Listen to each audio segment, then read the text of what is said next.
أما بعد قد قال الله تعالى في كلامه القديم أعوذ بالله من الشيطان الرجيم بسم الله الرحمن الرحيم اتخذوا أحبارهم ورهبانهم أربابا من دون الله والمسيح ابن مريم وما أمروا إلا ليعبدوا إلها واحدا لا إله إلا هو سبحانه عما يشركون يريدون أن يطفئوا نور الله بأفواههم ويأبى الله إلا أن يتم نوره ولو كره الكافرون هو الذي أرسل رسوله بالهدى ودين الحق ليظهره على الدين كله ولو كره المشركون يا أيها الذين آمنوا إن كثيرا من الأحبار والرهبان ليأكلون أموال الناس بالباطل ويصدون عن سبيل الله والذين يكنزون الذهب والفضة ولا ينفقونها في سبيل الله فبشرهم بعذاب أليم. யூதர்களும் கிறிஸ்தவர்களும் அல்லாஹ்வினால் வழங்கப்பட்ட வேதத்தை உடையவர்கள். எப்படி நமக்கு ஒரு வேதம் இருக்கின்றதோ அதுபோன்று அவர்களும் வேதம் உடையவர்கள். வேதம் கொடுக்கப்பட்ட அவர்கள் அல்லாஹுக்கு இணை வைக்க ஆரம்பித்து விட்டார்கள். அல்லாஹுக்கு மகன் இருக்கின்றான் என்பதாக இரு சாராருமே சொல்லிக் கொண்டார்கள். உஸைர் என்பவரை அல்லாஹுடைய மகன் என்பதாக யூதர்களும், மசீஹ் அலைஹிஸ்ஸலாம் ஈசா அலைஹிஸ்ஸலாம் அவர்களை அல்லாஹுடைய மகன் என்பதாக நசாராக்களும் சொல்லிக் கொண்டிருந்தார்கள். இது அவர்கள் அல்லாஹ் தஆலா அவர்களுடைய வாய் மொழிகளாக அதனை ஆக்கி வைத்துள்ளானே தவிர உண்மை அதுவல்ல என்ற விளக்கமும் சொல்லப்பட்டது. அவர்கள் இஸ்லாமிய அரசாங்கத்திற்கு கட்டுப்பட்டு முஸ்லிம்களுக்கு வரி செலுத்தி தங்களுடைய தாழ்மையை ஒப்புக்கொள்ள வேண்டும், முஸ்லிம்களுக்கு நாங்கள் கட்டுப்பட்டு வாழ்கின்றோம் என்பதை அவர்கள் பிரகடனப்படுத்த வேண்டும் என்பது வஹும் சாகிரூன் என்ற வார்த்தையின் மூலமாக அல்லாஹ் தஆலா சொல்லி காட்டினார். அதன்படி ரசூலுல்லாஹி ஸல்லல்லாஹு அலைஹி வஸல்லம் அவர்கள் மதீனாவை சுற்றியில் இருந்த பல்வேறு யூதர்கள் கிறிஸ்தவர்களிடத்திலே அவர்கள் முஸ்லிம்களுக்கு கட்டுப்பட்டு வாழ வேண்டும், வரி செலுத்த வேண்டும் என்ற நியதியை ஏற்படுத்தி எவ்வளவு வரி செலுத்த வேண்டும் என்ற விவரத்தையும் ரசூலுல்லாஹி ஸல்லல்லாஹு அலைஹி வஸல்லம் அவர்கள் அந்த மக்களுக்கு தந்தார்கள். அது பற்றி உள்ள விளக்கங்கள் சொல்லப்பட்டன.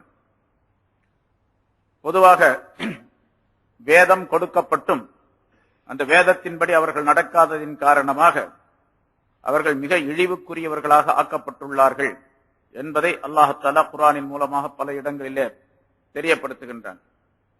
அதனால்தான் ரசூலுல்லாஹி ஸல்லல்லாஹு அலைஹி வஸல்லம் அவர்கள் யூதர்களை கண்டால் நீங்கள் கடுமையாக நடந்து கொள்ளுங்கள், பொதுவாக வேதக்காரர்கள் குறிப்பாக யூதர்களிடத்தில் அப்படி நடந்து கொள்ள வேண்டும் என்பதாக சொல்லுகின்றார்கள். ஒரு ஹதீஸில் லா தப்தஉ அல் யஹூத வன் நஸாரா பிஸ்ஸலாம், யூதர்களுக்கும் கிறிஸ்தவர்களுக்கும் நீங்கள் சலாம் சொல்ல வேண்டாம். அவர்கள் சலாம் சொன்னால் நீங்கள் பதில் சொல்லுங்கள், நீங்களாக முந்திக் கொண்டு பதில் சலாம் சொல்ல வேண்டாம். அவர்கள் ஏதேனும் ஒரு வழியிலே வருவதாக இருந்தால் அந்த வழியிலே அவர்களை வராமல் செய்யுங்கள், வராமல் தடுத்து நிறுத்துங்கள். அதாவது முஸ்லிம்கள் அதிகமாக நடமாடக்கூடிய இடங்களிலே யூதர்கள் வராமல் இருக்க வேண்டும், கிறிஸ்தவர்கள் வராமல் இருக்க வேண்டும் என்ற ஒரு நியதியை நீங்கள் ஏற்படுத்துங்கள் என்பதாகவும் ரசூலுல்லாஹி ஸல்லல்லாஹு அலைஹி வஸல்லம் அவர்கள் சொன்னார்கள். இப்படி பல சம்பவங்கள், பல நிகழ்ச்சிகளை ரசூலுல்லாஹி ஸல்லல்லாஹு அலைஹி வஸல்லம் சொல்லி காட்டி யூத கிறிஸ்தவர்களிடத்திலே எப்படி நடந்து கொள்ள வேண்டும் என்ற முறையை தெரியப்படுத்தினார்கள். அதற்கு பிறகு ஹஜ்ரத் உமர் ரலியல்லாஹு தஆலா அன்ஹுவுடைய ஆட்சி காலத்திலே ஷாம் நகரம் முழுவதும் கிறிஸ்தவர்களுடைய ஆட்சியிலே இருந்தது. பைத்துல் முகத்தஸ் என்ற அந்த புனிதமான பள்ளி மஸ்ஜித் அதுவும் கிறிஸ்தவர்களுடைய கரங்களிலே இருந்தது. ஹஜ்ரத் உமர் ரலியல்லாஹு தஆலா அன்ஹு அவர்களுடைய ஆட்சி காலத்தில் ஒரு போர் தொடுத்து அந்த நகரத்தை கைப்பற்றினார்கள். அதே போன்று மஸ்ஜிதுல் அக்ஸா என்ற அந்த பள்ளியினுடைய நிர்வாகம் முஸ்லிம்களுக்கு கீழே வந்தது. அதற்கு பின்னால் அங்கே சுற்றிலும் உள்ள பல நகரங்கள், பல ஊர்கள் இருந்தன. அந்த ஊர்களிலே இருந்த கிறிஸ்தவர்கள், யூதர்கள் மிக குறைவாக இருந்தார்கள், கிறிஸ்தவர்கள் மிக அதிகமாக அந்த பகுதியிலே வாழ்ந்து வந்தார்கள். அவர்கள் எல்லாம் இஸ்லாத்திற்கு கட்டுப்பட்டு வாழ வேண்டும், வரி செலுத்த வேண்டும் என்ற நியதியை ஹஜ்ரத் உமர் ரலியல்லாஹு தஆலா அன்ஹு அவர்கள் ஏற்படுத்தியதோடு மட்டுமல்லாமல் முஸ்லிம்களுக்கு பணிந்து வாழ வேண்டும், முஸ்லிம்களோடு எந்த விதமான தகராறு பிரச்சனைகளை வைத்துக் கொள்ளக்கூடாது, முஸ்லிம்களுக்கு மரியாதை செலுத்தி வாழ வேண்டும் என்ற நிபந்தனைகளை எல்லாம் ஹஜ்ரத் உமர் ரலியல்லாஹு தஆலா அன்ஹு விதித்தார்கள். அது சம்பந்தமாக ஒரு நீண்ட சம்பவம். அதாவது ஹஜ்ரத் உமர் ரலியல்லாஹு தஆலா அன்ஹு அவர்கள் பைத்துல் முகத்தஸை கைப்பற்றிய பொழுது, ஷாம் நகரத்தை கைப்பற்றிய பொழுது அங்கே சில ஏற்பாடுகளை செய்துவிட்டு வந்தார்கள்.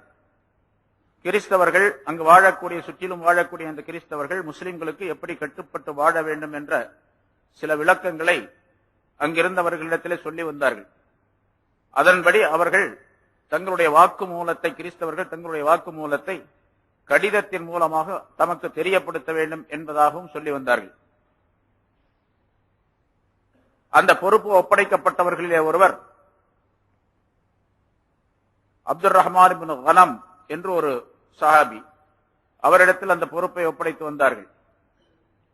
அவர் சொல்லுகின்றார், கிறிஸ்தவர்கள் எழுதி கொடுத்த அந்த உடன்படிக்கை ஒப்பந்தம் கடிதம் இருக்கின்றதே, அதை நான் உமர் ரலியல்லாஹு தஆலா அன்ஹு அவர்களுக்கு அனுப்பி வைத்தேன். அதாவது உமர் ரலியல்லாஹு தஆலா அன்ஹு அவர்களிடத்திலே நான் சேர்ப்பிப்பதற்காக வேண்டி அந்த கிறிஸ்தவர்கள், யூதர்கள் எப்படி முஸ்லிம்களிடத்தில் உறவாட வேண்டும் என்ற விபரம் கொண்ட அந்த கடிதத்தை நானே எழுதினேன், அவர்களுடைய விருப்பப்படி, அவர்களுடைய ஒப்பந்தப்படி. அவர் சொல்லுகின்றார், கிறிஸ்தவர்கள் இப்படி எழுதி கொடுத்தார்கள், ஹாதா கிதாபுன் லி அப்துல்லா உமர் அமீருல் முஃமினீன், அமீருல் முஃமினீன் உமர் ரலியல்லாஹு தஆலா அன்ஹு அவர்களுக்கு எழுதி கொடுக்கப்பட்ட கடிதம் இது என்று சொல்லி பிஸ்மில்லாஹிர் ரஹ்மானிர் ரஹீம் என்று அதிலே ஆரம்பித்து அவர்கள் எழுதி கொடுத்த கடிதம். இவர் எழுதினார், இந்த அப்துல் ரஹ்மான் என்பவர் எழுதுகின்றார் அந்த கடிதத்தை. மின் அஹ்லி ஷாம், ஷாம் வாசிகளிடத்தில் இருந்து இந்த கடிதம் உமர் ரலியல்லாஹு தஆலா அன்ஹு அவர்களுக்கு எழுதப்பட்டது. இன்னக்கும் லம்மா கதிம்தும் அலைனா சஅல்நாகுமுல் அமான லி அன்ஃபுசினா, நீங்கள் எங்களுடைய நகருக்கு வந்து இந்த நகரத்தை நீங்கள் கைப்பற்றிய பொழுது நாங்கள் உங்களிடத்தில் கேட்டுக்கொண்டோம், அதாவது எங்களுக்கு பாதுகாப்பு வேண்டும், எங்களுடைய உயிர்களுக்கு பாதுகாப்பு வேண்டும், எங்களுடைய குழந்தைகள், எங்களுடைய பொருள்கள் ஆகியவற்றுக்கும் நீங்கள் பாதுகாப்பு அளிக்க வேண்டும் என்பதாக உங்களிடத்தில் நாங்கள் கேட்டுக்கொண்டோம். அதே போன்று எங்களுடைய மார்க்கம் உடையவர்களுக்கும் நீங்கள் பாதுகாப்பு தர வேண்டும் என்பதாகவும் உங்களிடத்தில் நாங்கள் வேண்டிக் கொண்டோம். அந்த வேண்டுதலுக்கு நீங்கள் உட்பட்டு சில நிபந்தனைகளை விதித்திருந்தீர்கள். உங்களுக்கு நாங்கள் அந்த நிபந்தனைப்படி இப்பொழுது இந்த கடிதத்தை எழுதுகின்றோம். நாங்கள் எங்களுடைய நகரங்களிலே லா நஹ்திஸு ஃபீ மதீனத்தினா வலா ஃபீமா ஹவுலஹா தைரன் வலா கனீசா, அந்த ஷாம் வாசிகள், கிறிஸ்தவர்கள் எழுதிய கடிதம் உமர் ரலியல்லாஹு தஆலா அன்ஹு அவர்களுக்கு எழுதியது. நாங்கள் எங்களுடைய இந்த நகரத்திலோ இதை சுற்றிலும் உள்ள வேறு பகுதிகளிலோ புதிதாக எந்த ஆலயத்தையும் நாங்கள் கட்ட மாட்டோம், எந்த கோயிலையும் உற்பத்தி பண்ண மாட்டோம். சன்னியாசிகள், துறவரம் பூண்டவர்கள் இருப்பதற்காக வேண்டி ஒதுப்புறமாக சில மாடங்கள் கட்டப்படும், அதுபோன்றுள்ள மாடங்களையும் நாங்கள் கட்ட மாட்டோம். எங்களுடைய கோயில்களிலே, சர்ச்சுகளிலே ஏதாவது பழுதுபட்டிருந்தால் அதை நாங்கள் புதிதாக அதை புனருத்தாரணம் புதிதுபடுத்த மாட்டோம், அதை புதிதாக அமைக்கவும் மாட்டோம். முஸ்லிம்களுக்கு இடையூறாக நாங்கள் அதில் எந்த வேலைகளையும் நாங்கள் செய்ய மாட்டோம். எங்களுடைய கோயில்களிலே, எங்களுடைய சர்ச்சுகளிலே, கிறிஸ்தவ ஆலயங்களிலே முஸ்லிம்களில் யாராவது ஒருவர் வந்து தங்கினால் இரவிலோ பகலிலோ எந்த நேரமாக இருந்தாலும் அவர்களை நாங்கள் தடுக்க மாட்டோம். அவர்கள் வருவதற்காக வேண்டி, அவர்கள் தங்குவதற்காக வேண்டி எங்களுடைய ஆலயங்களுடைய வாசல்களை நாங்கள் திறந்து வைத்திருப்போம். இன்னும் சொல்ல போனால் முஸ்லிம்கள் மட்டுமல்ல, வழிப்போக்கர்களாக அங்கே யார் வருகின்றார்களோ அவர்களுக்கெல்லாம் நாங்கள் எங்களுடைய ஆலயங்களை தங்குவதற்காக வேண்டி ஏற்பாடு செய்து தருவோம். சொல்லப்படக்கூடிய விஷயங்கள் எல்லாம் ஹஜ்ரத் உமர் ரலியல்லாஹு தஆலா அன்ஹு அவர்கள் இப்படி நீங்கள் கட்டுப்பட்டு நடக்க வேண்டும், இப்படி இருக்க வேண்டும் என்பதால் சொல்லி வந்த விஷயம். அதை கடிதத்தின் மூலமாக தெரியப்படுத்துகின்றார்கள். இங்கே முஸ்லிம்களிலே யாராவது எங்களிடத்தில் வந்தால், எங்களுடைய நகருக்கு வந்தால் அவர்களை எங்களுடைய விருந்தாளிகளாக நாங்கள் கவனிப்போம்.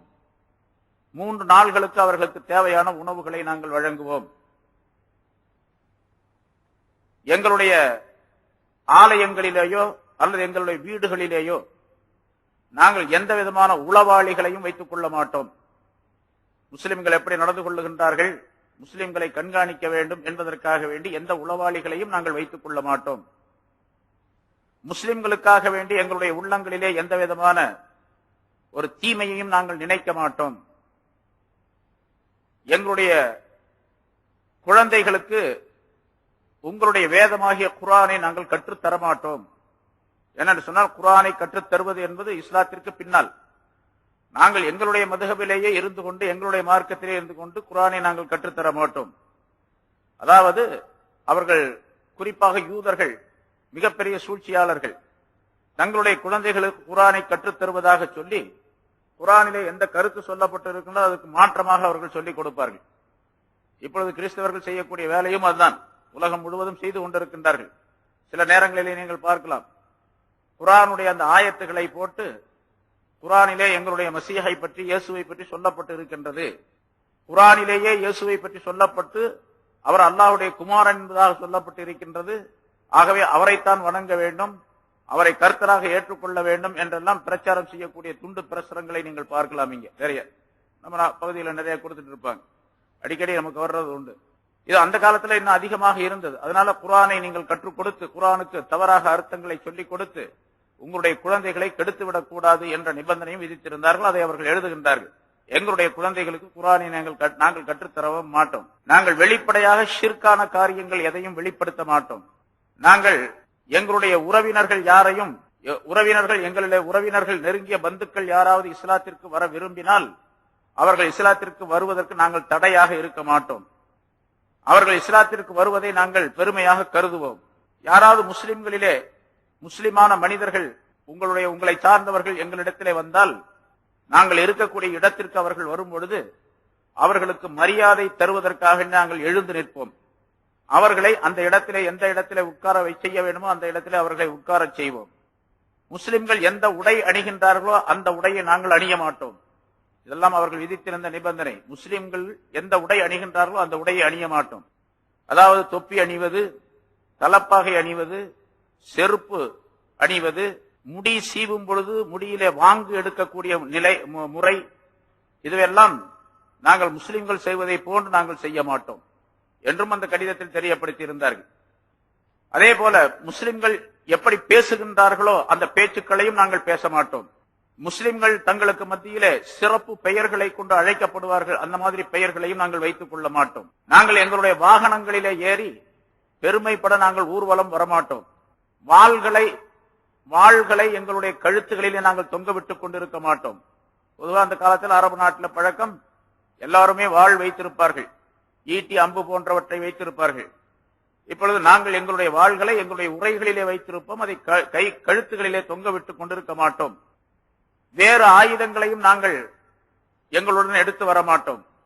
அதே மாதிரி எங்களுடைய மோதிரமோ அல்லது வேறு வகையான ஆபரணங்களிலேயோ அரபி எழுத்துக்களை நாங்கள் பதிக்க மாட்டோம். நாங்கள் மதுவை விற்பனை செய்ய மாட்டோம். மது அருந்தக்கூடிய பழக்கம் இருந்த இடத்துல மதுவை பகிரங்கமாக நாங்கள் விற்பனை செய்ய மாட்டோம்.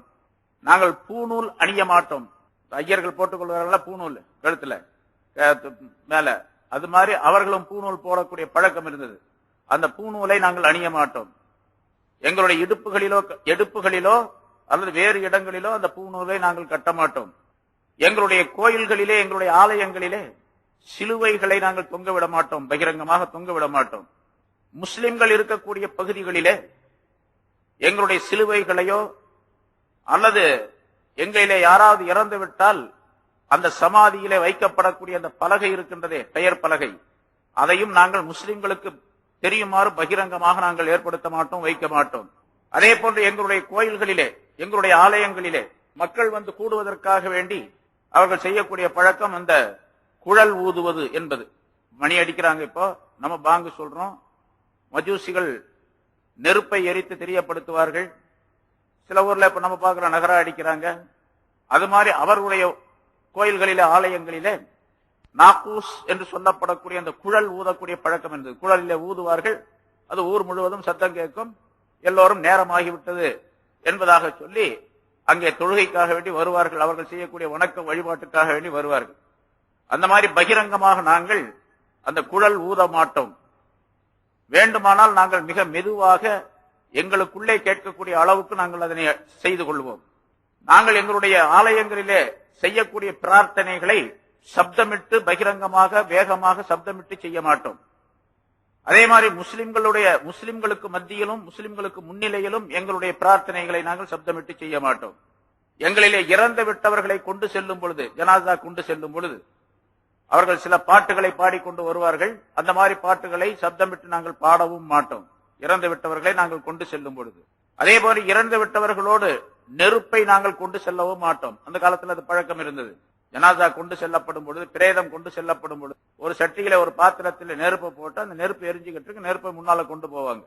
இப்போ சில கோமுகளிடத்தில் அந்த பழக்கம் உண்டு, அது மாதிரி செய்து கொண்டு இருந்தார்கள். அந்த மாதிரி நெருப்பை நாங்கள் கொண்டு போகவும் மாட்டோம்.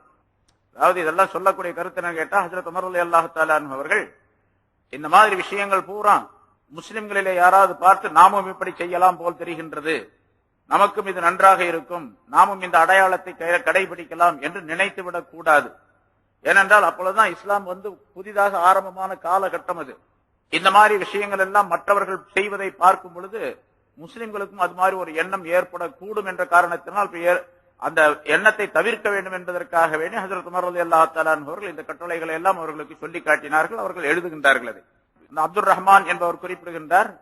இந்த கடிதத்தை எழுதி அவர்களிடத்தில் நான் கையொப்பம் வாங்கி கொண்டு நான் மதீனாவுக்கு வந்து ஹஜ்ரத் உமர் ரலியல்லாஹு தஆலா அன்ஹு அவர்களிடத்தில் அந்த கடிதத்தை கொடுத்தேன். இப்படி எல்லாம் அவங்க எழுதி கையெழுத்து போட்டு கொடுத்திருக்கிறாங்க, அவர்கள் நமக்கு கட்டுப்பட்டு நடப்பதாக என்று அந்த கடிதத்தை நான் கொடுத்த பொழுது ஹஜ்ரத் உமர் ரலியல்லாஹு தஆலா அன்ஹு அவர்கள் அதை வாங்கி படித்து விட்டு இன்னும் சில விஷயங்களையும் சேர்த்து அதிலே எழுதினார்கள்.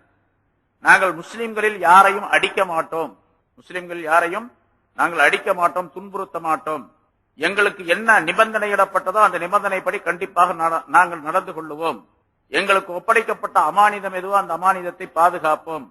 இந்த விஷயங்களில் எல்லாம் நாங்கள் மாறு செய்தால், மாற்றமாக உங்களுக்கு மாற்றமாக நடந்தால் எங்களுக்கு என்ன தண்டனை வேண்டுமானாலும் ஏற்படலாம் என்று ஹஜ்ரத் உமர் ரலியல்லாஹு தஆலா அன்ஹு அவர்கள் எழுதிய அந்த கடிதத்திலே கீழே அந்த வாசகத்தையும் சேர்த்து எழுதி அந்த கடிதம் ஒப்புக்கொள்ளப்பட்டது என்பதாக குறிப்பிடப்படுகின்றது.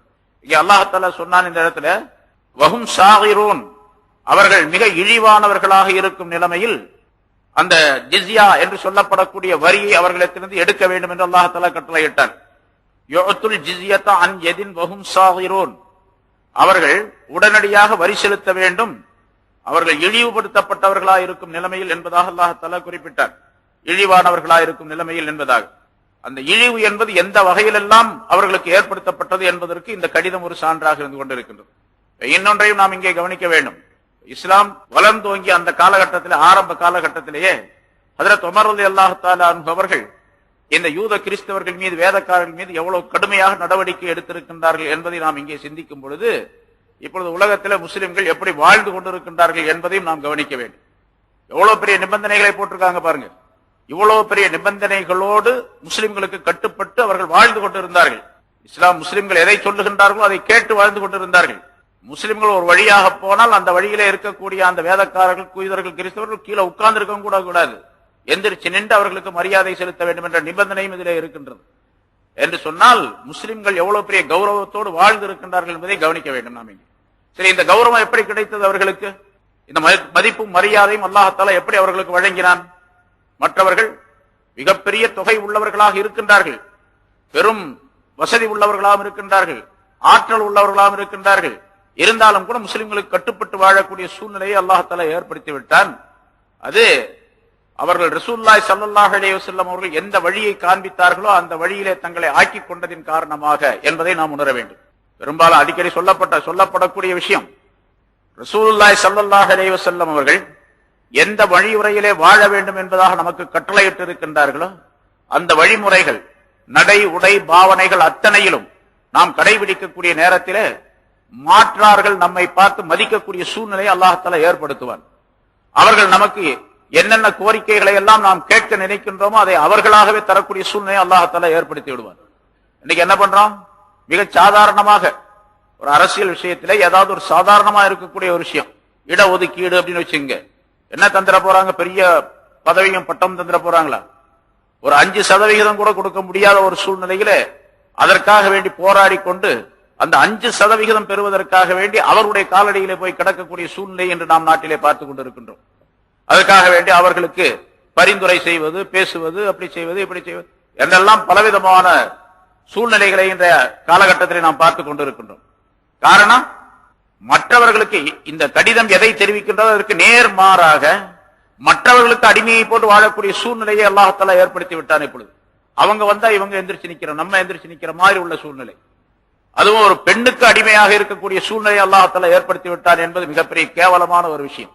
ஏன்னா ரசூலுல்லாஹி ஸல்லல்லாஹு அலைஹி வஸல்லம் சொன்னார்கள், ஸல்லல்லாஹு அலைஹி வஸல்லம் அவர்களிடத்தில் ஒரு விதை சொல்லப்பட்டது.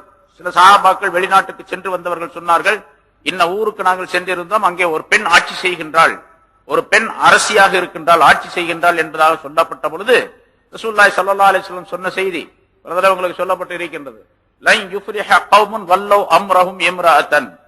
எந்த சமுதாயம் தங்களுடைய காரியங்களுக்கு ஒரு பெண்ணை தலைவியாக ஆக்கிக் கொள்ளுகின்றார்களோ அந்த சமுதாயம் உருப்படாது, வெற்றி பெறாது என்பதாக சொன்னார்கள்.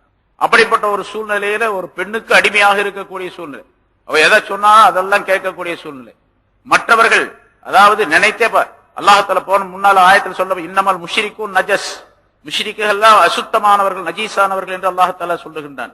அப்படிப்பட்டவர்களுக்கு கீழே இவர்கள் போய் தங்களுக்கு கிடைக்கக்கூடிய சில துனியாவுடைய இந்த லாபத்திற்காக அதுல பெரிய லாபம் ஒண்ணும் கிடைச்சிருக்கிறது கிடையாது. நிரந்தரமாக இவருடைய வாழ்க்கை அப்படியே இருந்து விடுவதும் கிடையாது. அதன் காரணமாக பெரிய குபேரராகி வாழக்கூடிய சூழ்நிலையும் கிடையாது. அல்லது சமுதாயத்தில் இருக்கக்கூடிய எல்லா மக்களும் ஒட்டுமொத்தமாக மேலோங்கி வாழக்கூடிய சூழ்நிலை ஏற்படுவதில்லை. யாராவது ஒரு சிலருக்கு கிடைக்கக்கூடிய அந்த லாபம், அதுக்காக வேண்டி மற்றவர்களிடத்திலே ஈமானுடைய தரம் தாழ்ந்து அவர்களுடைய காலடிகளை கிடக்கக்கூடிய சூழ்நிலை ஏற்படுத்தி கொண்டிருக்கின்றார்கள் என்று சொன்னால் இந்த கடிதத்துக்கும் எவ்வளவு இதுக்கும் எவ்வளவு வித்தியாசம் இருக்கின்றது என்பதை நாம் எண்ணி பார்க்க வேண்டும். அதுக்காகத்தான் இங்கே சொல்லப்படுகிறது. அல்லாஹ் தஆலா அங்கே யூதர்கள், கிறிஸ்தவர்கள், உலகத்திலேயே முஸ்லிம்களுக்கு அடுத்ததாக கிறிஸ்தவர்கள், என்ன அவர்கள் சொல்லுகின்றார்கள், கிறிஸ்தவர்கள் தான் உலகத்தில் அதிகமாக இருக்கின்றார்கள் என்பதாக. உலகத்தில் முஸ்லிம்களுடைய தொகை அதிகமா, கிறிஸ்தவர்கள் அதிகமா என்று கேட்டால் கிறிஸ்தவர்கள் அவர்கள் சொல்லுகின்றார்கள் கிறிஸ்தவர்கள் தான் அதிக தொகை உடையவர்களாக இருக்கின்றார்கள் என்பதாக. நாம் சொல்லுகின்றோம் முஸ்லிம்கள் அதிகமாக இருக்கின்றார்கள் என்பது. சரி, எப்படி வைத்துக் கொண்டால் அவர் இரண்டாவதாக இருக்கட்டும், இருந்தாலும் பல கோடி மக்கள் அவர்கள் இருக்கின்றார்கள் உலகத்தில் கிறிஸ்தவர்கள். மேலை நாடு பார்த்தா மேலை நாடு பூராமே எல்லா கிறிஸ்தவ நாடுகளாக கிறிஸ்தவ மக்களாகத்தான் இருப்பார்கள். அமெரிக்கா, பிரிட்டன் இது போன்ற நாடுகளை எடுத்துக்கொண்டால் நிறைய கிறிஸ்தவர்கள் தான் இருப்பார்கள் இல்லையா? அவ்வளவு பெரிய ஒரு சமுதாயம், மிகப்பெரிய சமுதாயமாக இருக்கக்கூடியவர்கள் அல்லாஹ் தஆலா அவர்களை இஸ்லாமிய ஆட்சிப்படி நடந்தால், இஸ்லாமிய முறைப்படி மனிதன் தங்களுடைய வாழ்க்கையை அமைத்துக் கொண்டால் அல்லாஹ் தஆலா அந்த ஆட்சியை ஏற்படுத்தி தருவான். இந்த வேதக்காரர்கள் எல்லாம் உங்களுக்கு இழிவுடையவர்களாக ஆகி வரி செலுத்தக்கூடிய சூழ்நிலையை அல்லாஹ் தஆலா உருவாக்கி வைத்து விடுவான் என்ற கருத்தையும் அல்லாஹ் தஆலா அந்த ஆயத்திலே சொல்லி காட்டுகின்றான். இதுவெல்லாம் இல்லாமல் இருப்பதற்கு காரணம் ரசூலுல்லாஹி ஸல்லல்லாஹு அலைஹி வஸல்லம் வாழ்க்கை முறையை, வழிமுறைகளை நாம் விட்டுவிட்டதின் காரணமாகத்தான் என்பதை நாம் புரிந்து கொள்ள வேண்டும். அல்லாஹ் தஆலா இந்த ஆயத்தின் மூலமாக நம்முடைய நிலையை நாம் கவனித்து பார்க்க வேண்டும் என்ற கருத்தையும் சொல்லி காட்டுகின்றான். சரி, அந்த யூத கிறிஸ்தவர்கள் மேலும் என்ன செய்தார்கள்? அங்கே சொன்னார்கள், உஸைர் என்பவர் அல்லாஹ்வுடைய மகன் என்பதாக யூதர்கள் சொல்லுகின்றார்கள், ஈசா அலைஹிஸ்ஸலாம் அல்லாஹ்வுடைய மகன் என்பதாக கிறிஸ்தவர்கள் சொல்லுகின்றார்கள். இவர்கள் சொல்லுவது காபிர்கள், முஷ்ரிக்குகள் சொல்லுவதை போன்றுதான் இருக்கின்றது என்பதாகவும் அல்லாஹ் தஆலா சொல்லி காட்டினான். காத்தலஹுமுல்லாஹு அன்னா யுஃபகூன், அல்லாஹ் தஆலா அவர்களை சபிப்பானாக, இவர்கள் எப்படித்தான் நேர்வழியை விட்டு திருப்பப்படுகிறார்களோ என்பதாகவும் அல்லாஹ் தஆலா சொன்னான். அடுத்த ஒரு கருத்தையும் அல்லாஹ் அவர்களை பற்றி சொல்லுகின்றான். இத்தஹது அஹ்பாரஹும் வ ருஹ்பானஹும் அர்பாவம் மின் தூனில்லாஹ், அந்த யூதர்கள் கிறிஸ்தவர்கள் அதாவது வேதக்காரர்கள் தங்களுடைய பாதிரிமார்களையும் தங்களுடைய சன்னியாசிகளையும், அஹ்பார் அப்படிங்கிறதுக்கு ஹிப்ர் என்ற வார்த்தையினுடைய பன்மை அஹ்பார், ஹிப்ர்னு சொன்னா வேதம் கற்றவர்கள். இங்க நம்ம இஸ்லாத்துல ஆலிம்கள் அப்படின்னு சொல்றோம், அது மாதிரி அஹ்பார் ஹிப்ர் என்பதாக சொல்லப்படும் வேதத்தை கற்ற அறிந்தவர்கள், அறிவாளிகள். அதே மாதிரி ருஹ்பான் அப்படின்னு சொன்னா இப்போ ஒரு ஷேக்மார்கள் என்று நம்ம சொல்லுகின்றோமோ அது மாதிரி அவர்களுடைய மதுஹபிலே, அவருடைய மார்க்கத்திலே பற்றற்ற நிலை உடையவர்களாக வாழக்கூடியவர்கள், இப்படிப்பட்டவர்கள் துறவரம் பூண்டவர்கள். இவர்களை எல்லாம் அதாவது ஆலிம்களையும் அவர்களே உள்ள அறிஞர்களையும் துறவரம் பூண்ட அந்த துறவிகளையும் அவர்கள் ஆக்கிக் கொண்டார்கள். அல்லாஹ்வை விடுத்து ரப்புகளாக, தெய்வங்களாக ஆக்கிக் கொண்டார்கள். அதே மாதிரி வல் மஸீஹ் இப்னு மரியம், மரியமுடைய மகன் மஸீஹ் அலைஹிஸ்ஸலாம் அவர்களையும், ஈசா அலைஹிஸ்ஸலாம் அவர்களையும் தெய்வமாக ஆக்கிக் கொண்டார்கள் என்பதாக அல்லாஹ் குறிப்பிடுகின்றார். யூதர்கள் அவர்களுடைய பாதிரிமார்களையும் அவர்களிலே உள்ள சன்னியாசிகளையும் துறவரம் பூண்டவர்களையும் ரப்புகளாக, கடவுள்களாக, தெய்வங்களாக ஆக்கிக் கொண்டார்கள். அதே மாதிரி கிறிஸ்தவர்கள் மசீஹ் அலைஹிஸ்ஸலாம், ஈசா அலைஹிஸ்ஸலாம் அவர்களை கடவுளாக ஆக்கிக் கொண்டார்கள் என்பதாக குறிப்பிடுகின்றான். இது முன்னால உள்ள ஆயத்திலும் சொல்லப்பட்டது. அல்லாஹ்வுடைய மகன் சொன்னாங்க அப்படின்னு. இங்க தெய்வமாகவே ஆக்கிக் கொண்டார்கள் என்பதாக குறிப்பிடுகின்றார்கள். அதற்கு அதி இப்னு ஹாத்தம் ரலியல்லாஹு தஆலா அன்ஹு என்ற ஒரு சஹாபி, அதாவது ஹாத்தம் தாய் அப்படின்னு வரலாற்றில் நீங்கள் படித்திருக்கலாம் சில பேர். உலகத்தில மிக பெரிய கொடை வள்ளல்களாக திகழ்ந்தவர்கள் 7 பேர் என்பதாக சொல்லப்படும். தமிழ்நாட்டில் சொல்வார்கள். அதுபோல உலகத்திலேயே மிகப்பெரிய கொடை வள்ளலாக திகழ்ந்தவர், அவருக்கு ஈடு இணையாக இல்லாத ஒருவர் என்பதாக ஹாத்தம் தாய் என்று ஒருவர் சொல்லப்படுவார். அதாவது ரசூலுல்லாஹி ஸல்லல்லாஹு அலைஹி வஸல்லம் அவர்களுடைய காலத்திற்கு சற்று முன்னால் தான் அவர் வாழ்ந்திருந்தார். ரசூலுல்லாஹி ஸல்லல்லாஹு அலைஹி வஸல்லம் காலத்தில் அவருடைய மக்கள் எல்லாம் இருந்தார்கள். மகள் இருந்தார், மகன் இருந்தார். அந்த மகன் தான் அதி என்பவர், அதி இப்னு ஹாத்தம், ஹாத்தமுடைய மகன் அதி என்பவர். அவர் ஆரம்பத்தில் இஸ்லாத்தை ஏற்றுக்கொள்ளவில்லை. மக்கா வெற்றியானது. மக்கா வெற்றியான பின்னால அவர் பயந்து கொண்டு அந்த ஊரை விட்டு ஓடி போய்விட்டார். அவருடைய சகோதரி ஒருவர் அங்கே இருந்தார். அவர் இஸ்லாத்தை தழுவி விட்டார். ரசூலுல்லாஹி ஸல்லல்லாஹு அலைஹி வஸல்லம் அவருடைய நடவடிக்கை, அவருடைய பண்பாடுகள், அவருடைய குணங்கள், செயல்பாடுகள் இவற்றையெல்லாம் பார்த்த அந்த சகோதரி, அதாவது அதியுடைய அந்த சகோதரி அவருடைய சகோதரரை தேடி சென்றார். யார்? அதி இப்னு ஹாத்தம் அவர்களை தேடி செல்லுகின்றார். அவர் ஷாம் நகருக்கு ஓடி போய்விட்டார். இஸ்லாத்தையே நாம் ஏற்றுக்கொள்ளக் கூடாது, நாம் இங்கே இருந்தால் ஒன்று இஸ்லாத்திலே ஆக்கப்பட்டு விடுவோம், அல்லது நமக்கு எதிராக முஸ்லிம்கள் பலவிதமான தொந்தரவுகளை நமக்கு தரக்கூடும், ஆகவே நாம் இருக்கக்கூடாது என்பதாக நினைத்து அவர் அந்த நாட்டை விட்டு, மக்காவை விட்டு போயிட்டார். போய் ஷாம் நகருக்கு போய்விட்டார். அவருடைய சகோதரி இஸ்லாத்தை தழுவிய பின்னால அவரை தேடி செல்லுகின்றார். அங்க போனவர் அவரை பார்த்து, இப்படி ரசூலுல்லாஹி ஸல்லல்லாஹு அலைஹி வஸல்லம் அவர்கள் இப்படியெல்லாம் இருக்கின்றார்கள், அவருடைய நிலை இப்படியது, அவருடைய குணம் இப்படிப்பட்டது என்றெல்லாம் ரசூலுல்லாஹி ஸல்லல்லாஹு அலைஹி வஸல்லம் அவர்களை பற்றி சொல்லி, ரசூலுல்லாஹி ஸல்லல்லாஹு அலைஹி வஸல்லம் அவர்கள் நீ வருவதை எதிர்பார்த்து கொண்டிருக்கின்றார்கள் என்றும் சொன்னார். அந்த பெண்மணி, நீ வருவதை எதிர்பார்த்து கொண்டிருக்கின்றார்கள், அதாவது நீ வந்து இஸ்லாத்தை ஏற்றுக்கொள்ள வேண்டும் என்பதை எதிர்பார்த்து கொண்டிருக்கின்றார்கள் என்பதாக சொன்னார் அவர் சகோதரி. அதன்படி ஹஜ்ரத் அதி இப்னு ஹாத்தம் அவர்கள் அந்த தன்னுடைய சகோதரியுடன் மதீனாவுக்கு வந்து சேர்ந்தார். மதீனாவுக்கு வந்த பொழுது ரசூலுல்லாஹி ஸல்லல்லாஹு அலைஹி வஸல்லம் அவர்கள் அவரை மிக மகிழ்ச்சியோடு வரவேற்றார்கள். ரசூலுல்லாஹி ஸல்லல்லாஹு அலைஹி வஸல்லம் மஜ்லிஸுக்கு அவர் வந்த நேரத்திலே அவருடைய கழுத்திலே ஒரு சிலுவை தொங்கவிடப்பட்டிருந்தது. கிறிஸ்தவர்கள் போட்டுக் கொள்ளக்கூடிய பழக்கம் அது, சின்னது சிலுவை. அது வேறொரு அறிவிப்பின்படி தங்கத்தால் செய்யப்பட்டிருந்தது என்பதாக, தங்கத்தால் செய்யப்பட்ட ஒரு சின்ன சிலுவையை தொங்கவிட்டுக் கொண்டிருந்தார். ரசூலுல்லாஹி ஸல்லல்லாஹு அலைஹி வஸல்லம் அவர்கள் அவர் உள்ளே வரும் பொழுது இந்த ஆயத்தை ஓதிக்கொண்டிருந்தார்கள். இப்பொழுது இந்த வாசிக்கப்பட்ட இந்த ஆயத்தை, இத்தஹது அஹ்பாரஹும் வ ருஹ்பானஹும் அர்பாபம் மின் தூனில்லாஹி வல் மஸீஹ் இப்னு மர்யம் என்ற இந்த ஆயத்தை ஓதிக்கொண்டிருந்தார்கள். இதை கேட்டவுடனே அவர் சொன்னார், அதி இப்னு ஹாத்தம் சொல்லுகின்றார், தாங்கள் ஓதுகின்ற மாதிரி நாங்கள் இந்த பாதிரிமார்களையோ சன்னியாசிகளையோ அல்லது கிறிஸ்தவர்கள் ஈசா அலைஹிஸ்ஸலாம் அவர்களையோ தெய்வமாக ஆக்கிக் கொள்ளவில்லையே என்பதாக சொன்னார்கள். இவர்கள் தெய்வமாக ஆக்கிக் கொண்டு அவர்களை வழிபடவில்லையே, வணக்கம் செய்யவில்லையே, தாங்கள் இப்படி சொல்லுகின்றீர்களே இந்த ஆயத்திலே என்பதாக கேட்டார்கள். அப்ப ரசூலுல்லாஹி ஸல்லல்லாஹு அலைஹி வஸல்லம் சொன்னார்கள், அவர்களை வழிபடுவது, அவர்களை தெய்வமாக ஆக்கிக் கொள்வது என்று சொன்னால் என்ன பொருள் தெரியுமா? அந்த பாதிரிமார்கள், அறிஞர்கள், உங்களிலே உள்ள அந்த பாதிரிமார்கள் உங்களுடைய மார்க்கத்திலே சொல்லப்பட்ட ஹலாலான ஹராமான விஷயங்களை எல்லாம் உங்களுக்கு ஹலால் என்பதாக கூறினார்கள். சில ஹராமான விஷயங்களை நீங்கள் செய்யலாம் என்பதாக அவர்கள் அனுமதி இருந்து விட்டார்கள். அதே போன்று சில ஹராமான விஷயங்களையும் ஹலால் என்பதாக சொல்லி ஆக்கி வைத்தார்கள். உங்களுக்கு ஹலாலை ஹராம் ஆக்கினார்கள், ஹராமை ஹலால் ஆக்கி வைத்தார்கள். அவர்கள் ஆக்கி வைத்ததை நீங்கள் சட்டப்பூர்வமாக நினைத்துக் கொண்டு நீங்கள் செயல்பட ஆரம்பித்தீர்கள் அல்லவா என்பதாக கேட்டார்கள் ரசூலுல்லாஹி ஸல்லல்லாஹு அலைஹி வஸல்லம். ஆம் என்பதாக அவர் சொன்னார். அப்படியானால் ஹராமை ஹலாலாக்குவதும் ஹலாலை ஹராமாக்குவதும் யாருடைய வேலை? அது ரப்புடைய வேலை, அல்லாஹ்வுடைய வேலை. அந்த வேலையை இவர்கள் செய்தார்கள், அதை நீங்கள் ஏற்றுக்கொண்டீர்கள். ஆகவே இவர்களை நீங்கள் ரப்பாக ஆக்கிக் கொண்டிருக்கின்றீர்கள் என்பதாக ரசூலுல்லாஹி ஸல்லல்லாஹு அலைஹி வஸல்லம் விளக்கம் சொன்னார்கள். அப்படி நீங்கள் செய்யவில்லையா என்பதாக கேட்டார்கள். ஆம் என்பதாக அவர் ஒத்துக்கொண்டார். அதனால்தான் அல்லாஹ் தஆலா இதை சொல்லுகின்றான் என்பதாகவும் விளக்கம் தந்தார்கள். பிறகு ரசூலுல்லாஹி ஸல்லல்லாஹு அலைஹி வஸல்லம் அவர்கள், உன்னுடைய கழுத்திலேயே நீ ஒரு சிலுவையை தொங்க விட்டுக் கொண்டிருக்கின்றாயே, சிலையை தொங்க விட்டுக் கொண்டிருக்கின்றாயே என்பதாக சொன்னார்கள். என்னுடைய கழுத்திலே சிலை ஒன்றுமே கிடையாது என்பதாக சொன்னார். இல்லை, நீ அணிந்திருக்கக்கூடிய அந்த சிலுவையைத்தான் நான் சொல்லுகின்றேன் என்பதாக சொன்னார்கள். உடனே அவர்கள் அதை அறுத்தெறிந்தார்கள். ஆனால் அதற்கு பிறகு அவர்கள் உடனடியாக இஸ்லாத்தை ஏற்றுக்கொண்டார். அதாவது, அதியே, நீ ஏன் இஸ்லாத்திற்கு வருவதற்கு தாமதப்படுகின்றாய்? உனக்கு என்ன இடையூறு இருக்கின்றது? லா இலாஹ இல்லல்லாஹ் என்ற கலிமாவை சொல்லுவதற்கு உனக்கு என்ன இடையூறு இருக்கின்றது? அல்லாஹ்வை தவிர வேறு யாரேனும் தெய்வம் இருக்கின்றார் என்பதாக நீ நம்புகின்றாயா என்றெல்லாம் ரசூலுல்லாஹி ஸல்லல்லாஹு அலைஹி வஸல்லம் சொல்லிவிட்டு, அஸ்லிம் தஸ்லம், நீ இஸ்லாத்திற்கு வந்துவிடு, நீ ஈடேற்றம் பெறுவாய், நீ சுகம் பெறுவாய் என்பதாக சொன்னார்கள். உடனே அவர் அதி இப்னு ஹாத்தம் ரலியல்லாஹு தஆலா அன்ஹு அவர்கள் இஸ்லாத்தை ஏற்றுக்கொண்டார் என்பதாக சொல்லப்பட்டிருக்கின்றது.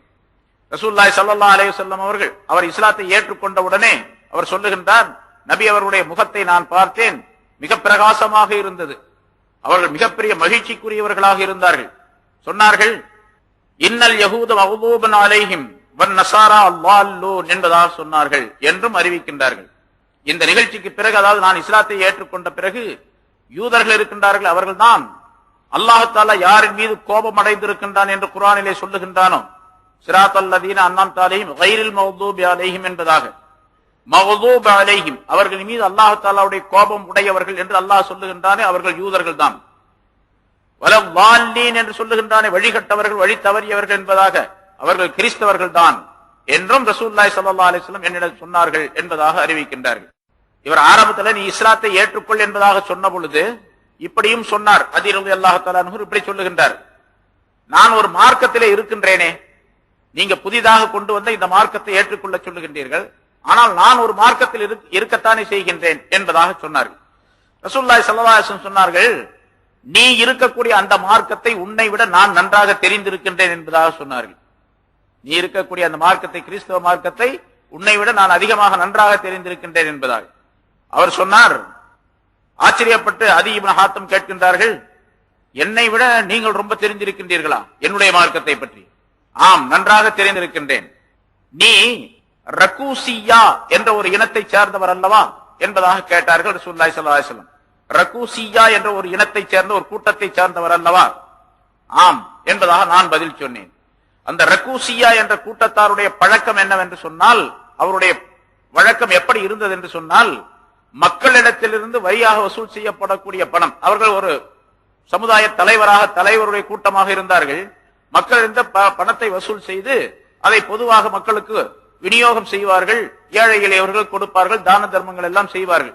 ஆனால் அப்படி வசூல் செய்யப்படக்கூடிய அந்த பணத்திலிருந்து 4இல் 1 பங்கை நீங்களே சாப்பிட்டுக் கொள்வீர்கள் அல்லவா என்று கேட்டார்கள்.